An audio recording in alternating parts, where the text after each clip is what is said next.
How you doing with that rumpy? I'm doing well, man. I'm loving it. I'm loving life. Be easy, yeah? Alright, guys. Fully booked at full_e_booked on the Instagram, on the Twitter, on the Facebook, also on the iTunes. Type us in. We've now introduced visuals as well for those listening on our podcast, on your apps. Season 3, we're now reading a book called The Mask of Masculinity by Lewis Howes. Myself, Mace, in the studio alongside P. French. Nadal, a psychologist. Who we thought would be relevant for the book we're reading. The book we're reading, The Mask of Masculinity by Lewis Howes, for those who want to go out, buy the book, read along with us and help to relate it to everyday life and society and times. All being said, French, we're going to pass into yourself and see what you've got to kind of hit us with on the introductions. I'll jump straight in with the preface. I mean, I was going to basically go in to see what the definitions of what mask is and what masculinity is. So we'll quickly touch on that quickly, then we'll go into the preface. So as described in the book, it says, mask is a cover or partial cover for the face used for disguise. Something that serves to conceal or disguise, a pretense or a cloak. Masculinity, male, having qualities appropriate to or usually associated with a man. Jumping straight into page 7, the preface. Lewis Howes basically says, I had achieved so much of what I wanted with my book and with my career, but deep down I was asking myself about what's the point of it all. I had no one to share it with. I had no intimacy or deep connection with anyone else. Do you think this is a fear of the general public or for entrepreneurs? That's for anyone. My personal opinion, I think that's a general thing. I think people in the main have a fear of kind of stepping out, dare I say, maybe on their own and then like embarking on a challenge which involves them on their own rather than maybe working alongside someone, kind of thing. So I think that's a fear in general. I mean, I've kind of like set up projects as you know, or as we know, and I think in setting up projects and stuff like that, I think you need to, have a very strong kind of like backbone, and you need to be confident in regards to doing this type of thing. So I think it's a thing in general. Yeah. What about you, Mish? What's the question again? Is this a fear of the general public or entrepreneurs, like in terms of having something to share? Well, from a personal point of view, and I can, at the moment, the first thing that's sticking out of my head is I'm relating it to holidays and traveling, because that's, as you guys know, one of my passions. Okay, cool. And I've always said, or not always said, but one of my things that it's I related to you the other day. Yeah, I know, we had this conversation. One of my things is, when you go and tour the world or see certain parts, elements of the world, and see amazing and beautiful things in the world, sometimes if you're traveling alone, yeah, it's great, you've got that memory, no one can take that away from you. And for me, life's about learning, life's about discovering amazing things in the world and kind of coming out of your everyday bubble. But I feel like strong bonds and strong companionship, not necessarily relationships in terms of sexual or as in together, yeah, but strong bonds and strong companionships, there's like, if you share an amazing experience together, whether that's traveling and seeing an iconic sunset in the middle of China, I don't know, innit? I feel like that helps to glue your friendship together. You've got these shared memories which no one can take from you. Yeah. So it's things like that I think we should work and strive towards in everyday life. We shouldn't be selfish. We should be more selfless, and also we should try and make memories together, achieve together. If you're kind of, for me, imagine you and your people have grown up together, yeah. One of you strives on and becomes majorly successful, all your people are still struggling with everyday life. Yeah. You're gonna be at the top by yourself if you're still kind of, and your people below they're gonna resent you, I feel like. Yeah. So you have to try and help to achieve together and help each other to all kind of push to the top and be as one together and enjoy that success. You know what I'm saying? I would feel a bit wrong, or it wouldn't sit right with me if I made $10 million pounds tomorrow, and then my people that I've grown with are all struggling. It makes no sense to me having that money. I don't need all that money. Do you know what I'm saying? Yeah. For me, I would want to share that with my people and just everyone kind of at equal level, and we can just all enjoy life together. That's my opinion. So I don't know what your thoughts are on it. It depends. I mean, why would you be the only person that's made a success and everyone hasn't? I'm saying if you did. Yeah, I'm not saying necessarily that only one of your group can achieve in life. I'm just saying if you were, because I think what French is relating to, he's saying. What were you saying? So you're talking about stepping out on your own. Like, do people find it difficult stepping out on their own? Whether it's they're entrepreneurs. Do you want me to read the excerpt again? I had achieved so much of what I wanted to with my book and with my career, but deep down I was asking myself about the point of it all. I had no one to share it with. I had no intimacy or deep connection with anyone else. So my question was, is that a fear of the general public or for entrepreneurs? Because obviously he's an entrepreneur, stepping out, writing a book, etc. And obviously my answer was, I think it's a general public thing. I mean, it's funny because he touched on travelling and stuff like that. And I could be wrong, and it may be Ray, I'm not too sure, in regards to like the influence of my answer. But like, my first, obviously, I've grown up with Mason obviously for a long time, but my first real memory in terms of maybe kind of like, dare I say, maybe cementing our friendship and our bond really was the holiday and trip we took to Brazil. I'm not even too sure even Colombia. How that came. We went to Brazil before. I know Colombia definitely set it off as well, but we went to Brazil before.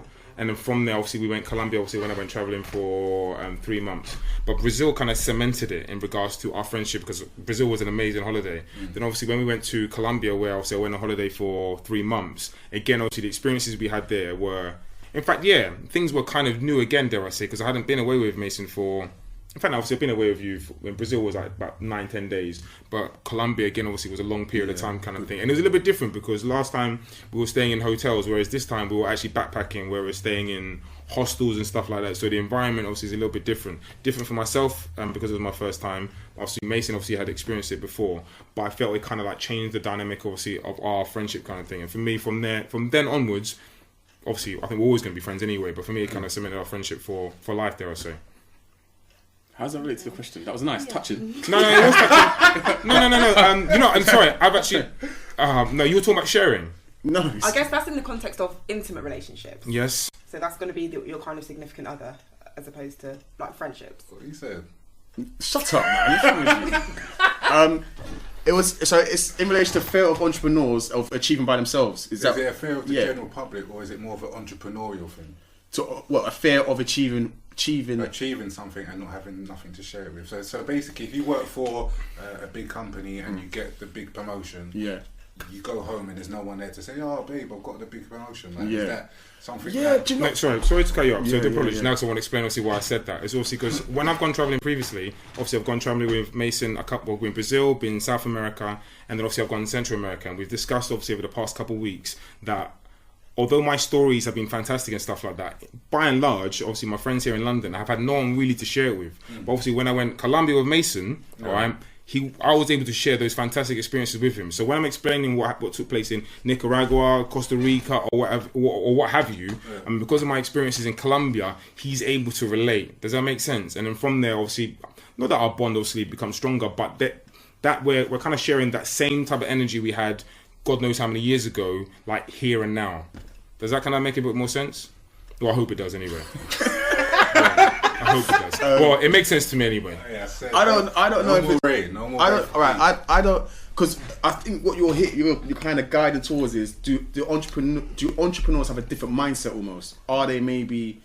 selfish is the wrong word to use, but that's the first thing that's coming to mind right now. Are they a bit more selfish in that I want to achieve this for me, F everyone else, and I don't need anyone to share it with. I've got me.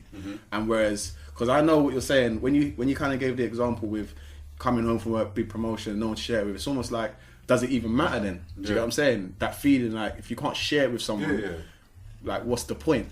And that's how I live in life as well. Like I want to share general experience with people. Do you know what I'm saying? So would you say it's more of a general public thing for people to have that fear almost? I don't know. No, I think it's definitely a general public thing. I mean, I know it touches later on in the book, and I remember looking at this today actually. One of the examples where I'm not too sure the actual individual, but what he goes on to say is like he had a very like selfish mind state at the time, and I'm not too sure the type of adjectives he was using. But he said later on in life, obviously once he's experienced all this type of stuff, he wished he had a bit more of a I don't want to say, well, for a lack of a better word, a bit of a more mellow kind of like personality, and was a bit more easy and a bit more relaxed to share with people. I imagine it has a lot to do with your values. It depends what your idea of success is.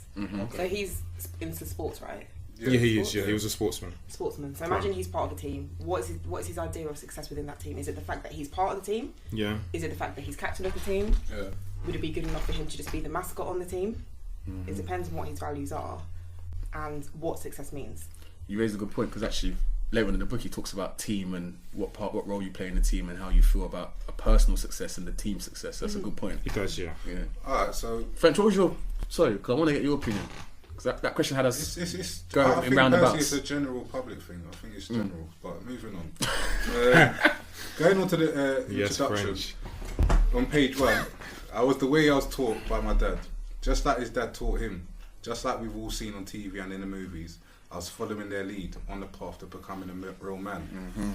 So my question being, was you told how to be a man or guided to be a man by your dad? It's a bit of both. It's a bit of both. It's a bit of both still. I don't know why I jumped up to this question, but I think it's because all of you know my pops. Yeah. That's why you know what he's like. But it's the thing. So this sticks it out in the memory, yeah? This sticks out in the memory so much. I can't remember why I was crying. I can't remember why I was crying. But these words never left my head. Why are you crying? Did I give you something to cry for? That's a standard line. Yeah. Did I give you something to cry for? Yeah. I'll give you something to cry for. Yeah. Like as if to say, a man, even or a young boy I was at the time, does not cry for no reason or any emotion. You can't have emotional reasons to be crying. Do you get what I'm saying? Yeah, it's funny you said say Yeah. that, because I think later on down, I think another point I was going to make in terms of culturally, because I think culturally I'm glad you said I that. fully understand that, because I used to hear that all the time from my mum and my dad. I'll give you something to cry for. Do you know what I mean? If you're just crying, if you're just bawling for us, it could be for anything, but whatever it may be, there's a definite sentiment I feel though. Yeah, man, and that just stuck with me, and I swear I've barely cried since. Yeah. But I don't know, maybe it's like because we're all of an Afro-Caribbean background, and does it stem back to when our grandparents, great-grandparents came over, and they got so much stigma, racism thrown at them, which is all emotional. They had the physical abuse as well, that maybe the whole emotional side of it, they just had to back to one side and say, do you know what, I just need to get on and like deal with the physical side, because otherwise it's going to break me down. Maybe they've had kids now, times have changed, they have changed, and now it's not so, it might still exist, but it's not so public, like it's not so out in the open. You don't have teddy boys and all these kind of things no more, do you know what I mean? So is it the case whereby we should adapt with the times and we can be a bit more emotional as men, and if there's something on our chests that we need to get off, talk about it? Or is it the case where, as we're going to discuss later, that a real man still, unless he's physically hurt, he just takes that to one side? He has to. You've got the stereotypical female who have the emotional kind of roller coaster relationship, and you might have the kids you have to deal with the bills and whatnot in the house. You've got to keep it all together as the man. Do you know what I'm saying? Is that the case? Is that belief? That's definitely the stereotype that I came under in terms of, it's not to say be emotionless, but emotions wasn't really, I wasn't trying to be shown any emotion. Like my dad was very stern. Do you know what I mean? My mum was the emotional. If I wanted emotional love, I would have to go to my mum.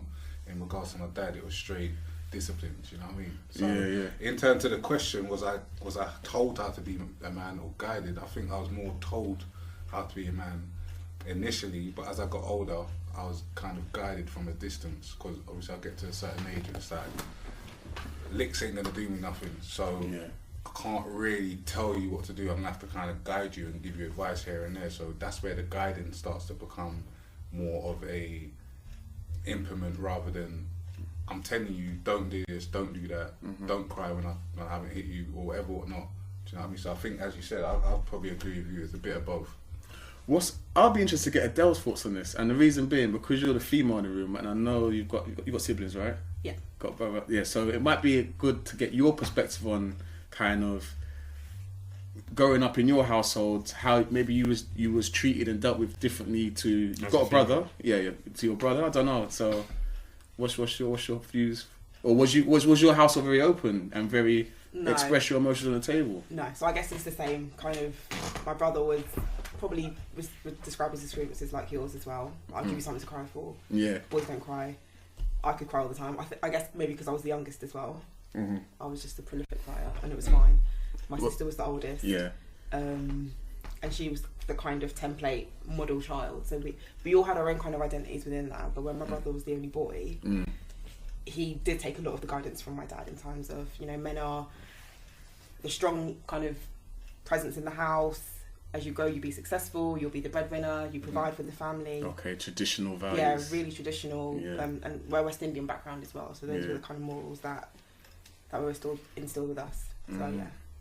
Do you guys still, you touched on traditional values and kind of breadwinner and them kind of things, and that still rests with me, even though things have changed in society. I still feel like that I need to be providing in that house. Like, don't worry, when you get through that door, anything that's going on in the outside world that's disturbing you, I'll take all that stress, all that financial burden almost off your hands. You know what I'm saying? That's how I feel. I don't know how you guys feel about that, but it's just something that it's just been ingrained in me, and it's hard to, because things have changed big time. You know what I'm saying?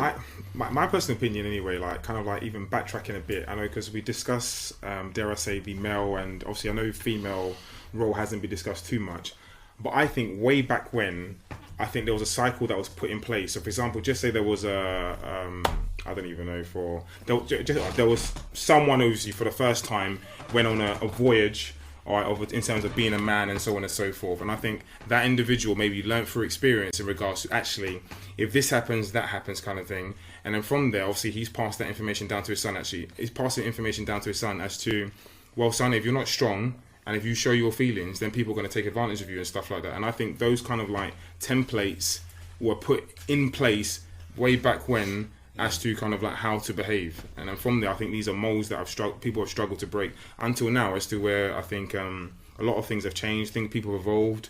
And then from there and from now, I think people are allowed to be a bit emotional. And certainly in my household, that type of thing was not allowed to be. No way. No way, Jose. You got brother and a sister. Yeah, I've got a brother and a sister. My sister was allowed to, like, from my perspective, not that she was allowed to do what she wanted to do, but I mean, in relation to discipline, I think I took all the brunt kind of thing. She did something, that was my fault. My brother did something, that was my fault. Yeah, because you're the oldest. Yeah, because I'm the oldest, which I never quite understood, but I think that made me a stronger person kind of thing, which is why kind of thing, I think throughout the course of the book, not that I disagree with Lewis Howes in any way, shape or form, but I have strong views in regards to why certain things are the way they are, but at the same time I'm very flexible as to change, and because I know people have evolved. Would you say you were told how to be a man, though, or more guided? Guided subconsciously or inadvertently, not necessarily guided like, this is what a man does, let me show you, but more your dad, you go out with your dad, I don't know, hard days work, and see, son, this is what makes mums proud. It's funny because I can't really remember any moments as such, but I'm sure it was a bit of both kind of thing, because my dad, it's funny because I say this to everybody kind of thing, like to the outside world, I was going to use I won't say he's a clown, but he's a real jovial person. No, I'm joking. Like, he's a real jovial person. My dad loves the banter kind of thing. Anyone will say, yo, your dad in English, when he's talking English, he's funny, but when he's talking in his native in Tree, mad funny kind of thing. But whereas in the household, it was really funny, but at the same time, discipline was kind of like a way of order kind of thing. If I did anything that was out of line or disrespectful, I'd know about it kind of thing. I'd be in trouble kind of thing. Anyone who's obviously of an African background will tell you, certainly in this day and age, that'd be classed as abuse kind of thing. But like, no, 100%, that'd be classed as abuse. But I mean, back then it was the norm kind of thing. You know what I'm saying? If my dad was in and around me now, I mean, obviously our relationship was a little bit different now. I think he'd still say like he disagrees with this or disagrees with that. But I think those things held me instead in regards to who I am today. Do you know what? I think, when do you guys, this is slightly, it's related to the topic, but when do you guys think the guidance of a man in your life is really needed? Would you say it's from birth all the way through to adulthood, or would you say there are key elements? Because the reason I asked that question, because you raised a good point when you say about guided or told. When I got to about the age of 11, 12, my dad went 13. My dad weren't really around for a while, so because of that, there was another man in the household who came along, but it wasn't the case whereby we had that relationship. Yeah, there wasn't that bond. There wasn't a bond there, yeah.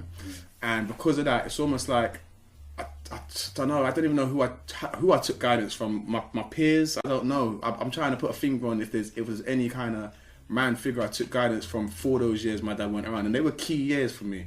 I think going into your teenage years, studying. Going through to your college, university, as you come into your own, you get to know yourself, you start to develop your personality big time, and a lot of influences in your life can really impact on how your life your life unfolds.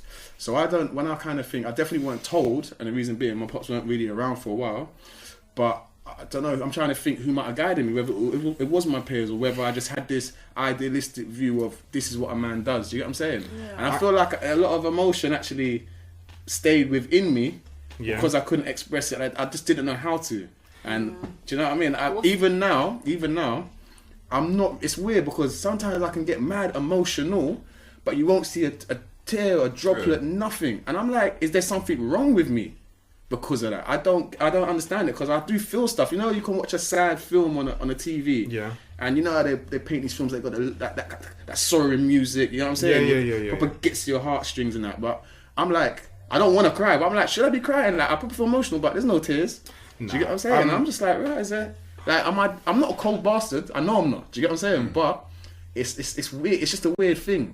It's just a weird thing. It's proper weird. Like, I just don't cry. It's funny because that's not weird. I think that's a lot of men still. I don't know. I think it's definitely you. But I mean, I think it's definitely you. 100% you. It's funny because, like, in reading this book, what I feel is like we read the book Attached previously, and I feel there's a lot of correlation between the two. I think there's times in here where we're discussing. So, what were the attachment styles? Secure, anxious, and avoidant. There's definitely avoidant in this book, 120%. And it's definitely secure. And so I know, obviously, avoidant kind of like touches on yourself, but I think there's definitely avoidant here, and I think there's definitely secure. Sorry, you were saying something, Mason. No.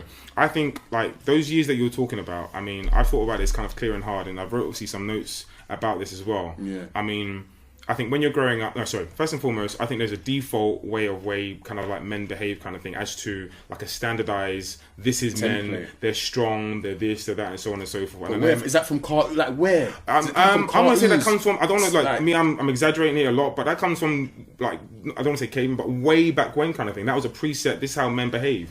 You know, I mean, yeah, I think it comes from way back when. And then like your influences, like as to this day and age, I mean, at that age, my relationship with my father wasn't the greatest at the time. So the type of people I took influence from were the people around me, from what I saw on television, and dare I say my heroes. I mean, my heroes and those people I looked up to. So I was really heavily into football at the time. So the people I looked up to in terms of their personality and the way they carried themselves were footballers. And I know footballers, they've got a real kind of like bad stigma, but funny enough, the footballers I kind of like looked up to were the ones who were predominantly quite intelligent, and just the way they carried themselves and just the way they carry themselves. But what I find interesting is that obviously I think we're all talking in the context of being raised with their father. Yeah. But what about those who haven't been raised with their fathers or don't know their fathers? I think that's when you get your outside peers, like a lot of the elders, and you get obviously TV as well. You get the music. That's where those kind of things come into play.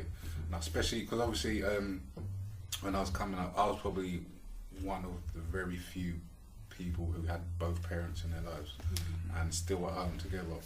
So fortunately,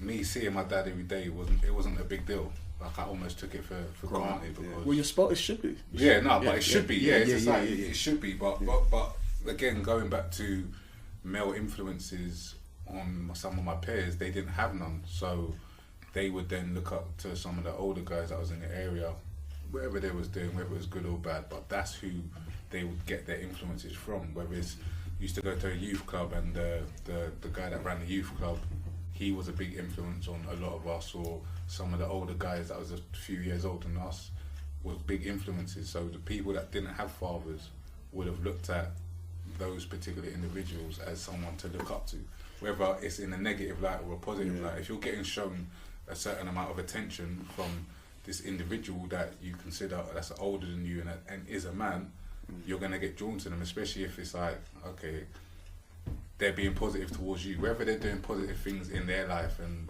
whatever, what have you, the relationship that you two may have is going to be a big influence on how you view the world. You touched on the point where you said about you were one of the only people in your kind of circle or peer group who had your father on the scene still, and actually there's someone who we both know that went to our school, and I've been keeping in contact with him recently, and we had a little bit of a reminisce. We was reminiscing. We had a session like just reminiscing about school days and growing up and stuff. Yeah, and he said like, mate, it's like when we was young, I probably used to like not be envious or jealous, but I used to be like, look, like Mace got it made. Like his dad still lives at home. I know you're talking about straight. Yeah, you know. You were even talking about. You're talking exactly like him at that moment. Yeah. So he goes, your dad was at home. Like you had it made. Like that's one thing I'm proper like almost envious of. Like my dad weren't around. I just used to think like, look at this guy, man. He's got his mum and his dad. Like who still has that? Like and I was like, yeah, but that was like because obviously at a certain age that weren't the case. But I was just like, that just normal. It was normal. Like cool. And it's mad 'cause I got an older half brother. Yeah. And I think like because I don't think my dad. I don't know the history fully, but obviously I've always known my dad from when I was born up until a certain age being there, and obviously my older brother will come round and stuff. But I don't know how different it would have been for him growing up to me, because it's almost like I think my mum has said to me like it's almost like because I was like the second boy. It's like you learn from your errors and things you could have done better. Yeah. And my dad really done a good job. He used to take us football. He used to take a load of us football. Like Papa got involved. So Papa got involved in my childhood, and like it's when the older you get, you start to appreciate and realize how valuable that was and is. Do you get what I'm saying? Of course. Proper. No worries. Just to move on slightly. On page 2. According to the FBI's 2015 annual report on crime in the US, nearly 88% of all homicides are committed by men. Men in the US are 6 times, and just because I know we're a UK audience, but this is a US made book. We got US followers as well. But basically, men in the US are 6 times more likely to commit suicide than women. Meanwhile, they are significantly less likely to seek help from a suicide prevention institution and half as likely to simply visit a doctor. Why and is going to the doctors deemed weak by men, do you reckon? Before you answer that, Adele, as soon as you didn't even finish, and Adele straight away was nodding her head. Why? Because it's a well-known fact. It's a well-known fact that there's a gender indifference between men and women as to when to kind of seek help. Yeah. And even in... Is this something because obviously, sorry, Adele qualified psychologist, so is this something you've learned about while studying and in your profession? Yeah, in my profession definitely, but it's a well-known fact. And again, it thinks about the constructions behind that. What does society say about men? What is the expectation of men? Mm-hmm. And even within psychology and mental health, there's a lot more kind of work to really promote gender balances when it comes to things like domestic violence. So men can be victims of domestic violence as well. Mm-hmm. Anorexia as well. That's shocking. Is everyone looking at me for? I swear I didn't, man. I got an athletic build. Alright. and things such as suicide as well. Depression. Mm-hmm. For some reason, a lot of men find it difficult to kind of acknowledge that they're depressed or to go to the GPs to talk about things, and rather than seek help, you do find that they are the higher proportion of people who do then complete suicide. Why do you think that is? And that's to anyone. I just think it's the default setting. I mean, like, men in regards to like either showing their emotions or, I'm going to say breaking down again for kind of like a lack of a better phrase, for breaking down and having to explain why they're feeling upset and stuff like that is shown as a weakness. It's a sign of weakness. Female tendency. Unfortunately, it's shown as a sign of weakness. But I mean, I know it sounds so wrong. Yeah, but it is wrong. It sounds so wrong. Okay, so how able do you find yourself to allow yourself to be vulnerable? Are you talking about now? Or define vulnerable, please, Adele. And it depends on what you think vulnerable is. What's your idea of vulnerability? Don't start with that psychology stuff. No, please. In fact, you know what? Actually, give you a definition so we can actually answer it. On like an equal platform. Yeah. Oh God, I can't get it on the spot. God. Okay, I'll give examples. So, would you allow yourself to be emotionally open with someone if it meant that you had to cry or you had to acknowledge that you were hurt? So do you want me to answer that? Yeah. First and foremost, I think just through my raising and in growing up and stuff like the way I was raised, I don't think I would cry kind of thing. No, I'm being dead serious. I mean, I've been under some crazy pressure kind of thing. Even today, it's funny because I was sitting in the front room and my mum come through and she goes, I don't care if I say my name. And she goes, Andrew. She goes, Andrew, I need you to do this, that, and the third. And I looked at her like, yo, I'm doing this, and this. I said, any more plates for me? Do you want me to balance any more plates? That's the first thing I thought. Do you want me to balance any more plates? I mean, with this situation we got going on, it looks like I'm doing like all 4-5 things. And she went on to like be quite complimentary, but it was a bit of a debate in that actually you've actually got this better skill set. Boom, boom, boom. And I looked at her and I thought to myself, hey, that's a compliment. I thought to myself, fucking, she stroked my ego there. Or I got stroked my ego. Then that was by accident or design. And then I thought to myself, you know what? Accident or design, all right? I thought, I'll take that. And then I thought to myself, you know what? Actually, I think it's well known, certainly with my household, my father and my mother, and probably my siblings as well, is that I'm probably the strongest person. I know I'm the oldest, but I think the things that I think as a family we've had to deal with, kind of thing, is made myself stronger. None of them have really seen any real signs of weakness in relation to myself, whether it's crying or this and the third. The only time anyone's really seen me break down is at wake. Barring that, no one's seen any real sign of weakness. And in terms of tasks and stuff like that, I get them done. It's not a problem. Anything in regards to the family, not a problem. But in relation to like being vulnerable and explain how I feel, I've got no problems whatsoever. I mean, the things that, not that I've been through, but in terms of like traveling and stuff like that, and being alone and being vulnerable, and the things that I went through actually when I went traveling, taught me so much. And the thing is, you actually learn a lot about yourself. So I've got no problem sitting down with a female and having a conversation as to how I feel, my what makes me emotional. Sorry, that's the ray there. All right, got me doing 3 syllables in 2. Pause. All right, sorry. Yeah, in regards to being emotional and anything else is not a problem for me at all. I know exactly who I am. I'm very, very comfortable, and I think it's the most important thing in life and the journey that we do in terms of actually getting to know yourself. Not many people know themselves. I know Mason touched on very, very quickly. I think he was saying he was unsure as to whether he should be crying or this and the third. Sometimes it can actually take a lot for you to cry. So that's first and foremost. That's one thing I'm very aware of. I can watch something and it can be really, really emotional. I can really be in tune with it. But no, actually, I might be on the verge of crying, but it's actually not going to happen. But it's not going to happen. It will take another 10 minutes. But guess what? There's only 9 minutes left. All right, so that's not going to happen. So I'm quite comfortable with that. But yeah, I'm very, very in tune with myself. I've got no problems whatsoever. That's why I think I like. It's funny because I say this to these lot all the time. That I really enjoy. Whoa, that's definitely Ray there. I really enjoy dating because like you like away from like the for men, dare I say, the thrill of thrill of the chase in terms of getting to know each other and stuff like that.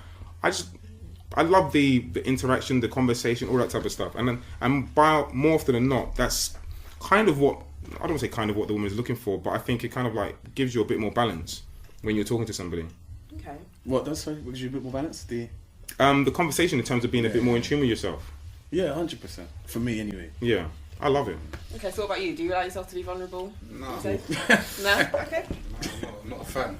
I'm not a fan. I'm not. I think it's something to work on. But I'm not going to be actively seeking put myself in a situation to be vulnerable. Yeah, again, that may be going back to the throwback of being raised as a man, and not to say raised as a man, but raised in the old school mold of being a man, to not show vulnerability, not to show emotion, so to speak. If you're sad or upset or worried about something, you just bottle it up, so to speak. Do you know what's mad? And a lot of my family will probably relate to this, yeah, and some friends. I seem to be the go-to guy in terms of people speaking to me, asking for whether it's opinion, advice, or air to listen to. Not let's say people don't really cry on my shoulder, but I don't know what it is. What I must give off that persona that I'm the go-to guy for that, and I just feel like I don't want to push that on no one else. Like when I don't even really need to go to people, but sometimes it's something you just want to let rip or whatever, and I just feel bad for putting a burden on people. Like I just feel bad. Like, do you know what I'm saying? I proper feel bad. Like I can't do it. So I'd rather let stuff pent up, build up, whatever. Yeah. But I won't burden people with it. Do you know what I'm saying? I think, sorry to cut you. Right. Not to say, for those listening, not to say you're my people. So you're always welcome to come. Like, you know what I'm saying? When it comes to vulnerability, there's the side of being vulnerable with your partner. So if you're with whether it's a guy or a girl, when you're vulnerable with that person, it's a bit different because the intimacy level there's a different relationship. But being vulnerable, say like I could be talking with the boys, I can be vulnerable in terms of really dropping a mask and giving them how I feel about, okay, so this situation with my girl's going on, I could drop the mask and feel vulnerable and tell them how I actually feel about it, rather than keeping it pent up and fronting and doing the whole bravado thing that nothing can hurt me or blah blah blah. Do you know what I mean? So I think there's two different sides of vulnerability in that sense. I mean, I 100% agree with him. But you know what it is? I mean, again, obviously, I think maybe just my own experiences. I mean, certainly with these two, I mean, we've had moments, we had several moments where we've like dropped our mask and kind of like explained how we feel and stuff like that. And then actually in reading this book, I've looked back and I thought to myself, by and large, all right, more often than not, because we used to be out, obviously New Year's Eve, obviously is a big night, obviously in the year. I don't know if Mason actually recalls. Virtually every single New Year's Eve, people will sit in the car, whoever was the designated driver, will sit in the car for about 4 hours after the rave. And we'll be talking about life. And I just think, we were having some real intellectual conversation and dropping the mask without actually realising at that point in time. Some real dropping the mask. And then even the geezer. I must have got dropped home first because I don't remember them conversations. Alright, cool. But even then, it's funny. It's mad funny because like like the guy you were talking about, I remember one time must have been about say 15, 16 years of age, and actually I credit this person. One of our brethren actually called me and he goes, Andrew, he goes, are you depressed? And I was like, No, because obviously you're kind of penting things up. But at the same time, I'm kind of probably going through things and all that type of stuff. And I told him, I'm not depressed. I knew kind of people were thinking like that because maybe my mood, obviously, as of late, hasn't quite been the same. But then I was having a conversation with the guy that we were talking about, and then I kind of opened up, and he was able to express. I was like, this is what I'm going through. Boom, boom, boom, boom, boom, and this is actually how I feel at this moment in time. I feel I'm entering a transitional period in my life, and I feel I need to be very, very serious as to what I'm going to do next, which is the reason why I'm actually like this. I said, I'm not too sure whether other people are actually going through these type of things, but this is the way I feel. But in relation to women, because I kind of wanted to kind of continue on the point you made, is I feel, certainly with your boys, you can drop your mask, and I think you're kind of generally going for the same thing. But I feel certainly when you're in a relationship, or certainly kind of even seeing that person, I think you can take that relationship to another level. I think if I drop my mask and you drop your mask, I think we're on a level playing field now. There's none of these silly little games. You know how I feel, I know how you feel, and we're both attracted to each other, and let's see where this goes kind of thing. And that's probably one of the reasons why I say I really enjoy dating. I go in, I'm prepared to drop my mask quick. No nonsense. Obviously, I'm not quick, but I mean, I'm very comfortable. I've been traveling on my own for like 3 months at a time, and then 2 months at a time, where you're going into different venues, going to different hostels, and you're having to introduce yourself to a person very, very quickly and get to know each other, whether it's over a drink, or whether it's over this, or whether it's over that. You're going to the beach with people who you met like 3 minutes ago kind of thing. So you've got to drop your mask. You've got to get to know them. It's none of this guarded stuff. I don't want to know, or no, you've got to explain yourself, you know what I mean? But that's on a slightly more different kind of social context. If we're thinking about, why men aren't going to GPs when they're depressed, or the fact that there's a high proportion of men who commit suicide or complete suicide. Them kind of levels of vulnerability. Cool. I'm glad. I'm going to be Ray's dictating the pace today. So I'm going to be very, very open today. So you spoke about the GP. I've had this conversation with you before. Going to the GP, going to the dentist is not a problem for me. I was at the dentist 2 weeks ago. The dentist knows me very well. They know what month are we in? We're in April. I'm back there July. I don't know when it's July, but I've already booked my appointment. They already know. I booked my appointment. I finish my appointment, I book it again straight away. So I'm there in July. With the doctor, the same thing as well. I don't muck around with the doctor. In relation, funny you say that. I was in a situation where at a work situation, actually I'm not fussing this and saying this in any way, shape or form, but a work situation where the doctor, how much do I want to say? Actually, Ray can't dictate everything. Alright. Well, what I'm going to say is I had to confide in someone. It was actually, call it a psychologist. I'm not too sure exactly what she was called, alright? Yeah. Me, I'm a very, very strong person. I'm very, very comfortable in sitting down and having a conversation with anyone. I was actually instructed, you need to go see this person. Not because you think you're upset or this and the third. Actually, this is just the protocol. I go down, I sit with this person. Guess what happened? She cried. Mum's life. She cried. And I was sitting here and I was thinking to myself, what am I doing here? Well, from what you've told her? Yeah, from what I told her, she cried. I don't know if I ever told you this before. You told me. Yeah, you ain't told me. I've not told you. No, you ain't told me. She cried. Okay. And I'm thinking to myself, I was very comfortable in explaining myself. But I mean, again, because I'm a very open person, I've had this conversation. Well, at the time, I have to have this conversation with my mum anyway. So that's not really a problem. But in now having this conversation with a specialist, we're having this conversation. And I'm sitting there, I'm thinking, I don't necessarily want to be here, but I'm happy to have this conversation with you, all right? So there's nothing I'm really going to leave out. In terms of my emotions, they're pretty much in check. Again, I'm emotionally quite balanced. Have this conversation, and she has the problem. I was very surprised with him. Actually, I wasn't surprised if I'm honest, but it made me think to myself, it's probably the last time I'll come see you, actually. Understandably. No, probably the last time I'll come see you. But in relation to other men, I just feel that like dropping that mask of vulnerability then makes them feel weak. And I think that's something which a lot of men are very uncomfortable with. Whereas I actually don't see it as weak. If I'm in control of what I'm saying, that's the way I look at it. If I'm in control of what I am saying, all right, and then my emotions are in check, then I'm in control. Forget this. I was reading, there's something in regards to afraid. And I was in a situation, remember, when I closed my eyes when I'm thinking, like really thinking. All right, so I was in, crossing a border, like Peru into Bolivia. And I remember this very, very carefully. And I knew these individuals couldn't see, I couldn't allow them to see fear in me, all right? And although I might have been a little bit afraid, I could never show that to them in any way, shape or form. So I had to control that emotion. So following, like, learning to control those emotions, like, I was comfortable and calm from there on in. Going back to, like, in terms of health, obviously, as we know, in our community, black community, like, prostate cancer is a big thing. Yeah. A lot of us don't go and get it checked. Mm-hmm. Is that something that you would do? Like, I'm not gonna lie, it's not on my. I'm going, mate. Oh, okay. I'm going, mate. It's not on my list of things to do. But this is what It's I mean. not on my list of things It's to not. But again, going back to the whole us as men not want to be vulnerable and not going to see the doctor. I mean, know that the prostate, especially in the black community, black men, is like it's a bit more prevalent. Mm-hmm. So realistically, we should be more willing to just go out, cool, let's go and get that sorted out, or at least checked. Do you know what I mean? But we don't, because as men, it's like, boy, do you know what? I don't really want to have no one putting anything around themselves. Do you know what I mean? So it's that stigma comes with it. That doesn't concern me, having someone having to. Yeah, no, of course, I'm not saying that's the case, but in general, yeah, it's like as men, we won't go and get it checked out. Yeah, it's just, and I don't know what it is. It's not. You can always say, "I don't have the time," but you can make time when things are important. When something really, when shit hits the fan, you need to make time. You will make time. Yeah, it's one of those things. If I randomly ran Poco on a Saturday morning, and he goes, "I'm going to get a prostate cancer check." I'm not doing nothing. I might jump on board. Apart from that, literally, I'm being dead serious. That and the same with my health. Literally, it's like cold, flu. I'm not dying. I'm not dead. I don't need to go. Literally, that's just how I am.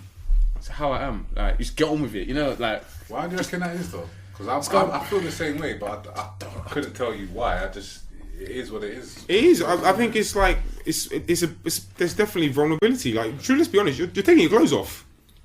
I'm not bothered about that. Doesn't concern me. That don't. So what does concern Listen, you? I've been in Thailand and got massaged by a flipping man. Yeah. So. Whoa. Whoa. But yeah, cut that. Sorry, but go on. You were saying that doesn't concern me. You have to strip down and you have to squeeze up and all that. That don't concern me at all. It's just the whole. Just to go. It's just the whole doing it and you know what I'm saying. Like, organising, doing it, waiting around. I'm just like in my head. It's weird and it shouldn't be like this, but the balance or the ratio doesn't weigh up of, you know, it should be like 90 go and check, 10 not or something. It just doesn't weigh up. It's like 70 waste of time, 30 go and do it. That's how it sits in my mind, which is weird. So it's nothing to do with fear or anything. It's so I find that bizarre. It's not fair at all. Yeah. It's not fair at all. It's just I feel fine. I must be fine. Yeah. That's exactly how it is. That's I promise you. Mind state of a lot of I didn't know that actually. Not that I didn't know. Obviously, being a man, I didn't. I just think I felt people might be uncomfortable at the same time, even finding out they do have prostate cancer, because once it's confirmed, that's another set of problems. That's a true point. That's another set of problems. I'll be honest. Right about now, I feel fine. I'd rather not know. So tomorrow I go in there and they tell me I've got something wrong with me. Now I've got all of this worry and stress and all of this on my mind. Whereas the day before I didn't know sweet FA, and I felt fine. Do you get what I'm saying? So it's almost that as well. I'd probably rather not know, which is bad, but I'd rather not know because I feel fine right now. Cool. Cool.